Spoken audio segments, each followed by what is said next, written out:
Stephen എന്നെ actually ഒരു മാസം മുമ്പ് ഇങ്ങനെ ഒരു ഫ്ലോറിനെ പറ്റി സംസാരിക്കുകയും വന്ന് കാണണം എന്നൊക്കെ പറയണ്ടായി. എനിക്കതിന് സമയമുണ്ടായില്ല. പക്ഷെ ഇന്നാണ് എനിക്ക് വരാൻ സാധിച്ചത്. ശരിക്കും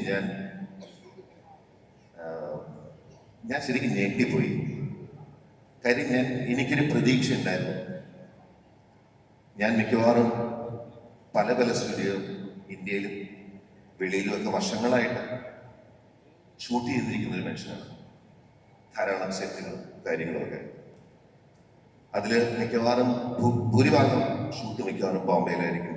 വലിയ സെറ്റുകളൊക്കെ ഉണ്ടാവുമ്പോൾ അത് വല്ലാത്തൊരു ദയനീയ അവസ്ഥയാണ്.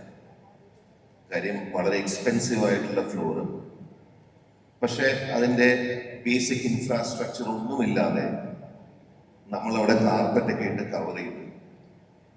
മുളയും വടിയിലൊക്കെ ആൾക്കാർ തൂങ്ങിക്കിടന്നൊക്കെയാണ് ഷൂട്ട് ചെയ്യണം. വലിയ സിനിമ ആയിരിക്കും, അല്ലെങ്കിൽ വലിയൊരു ആഡ് ഫിലിം ആയിരിക്കും. റിയൽ എസ്റ്റേറ്റിന്റെ കാര്യങ്ങളുണ്ടോ എന്തുകൊണ്ടാണെങ്കിലും നമുക്കൊട്ടും ഒരു തൃപ്തി വരാത്ത ഒരു എക്സ്പീരിയൻസ് ആണ്.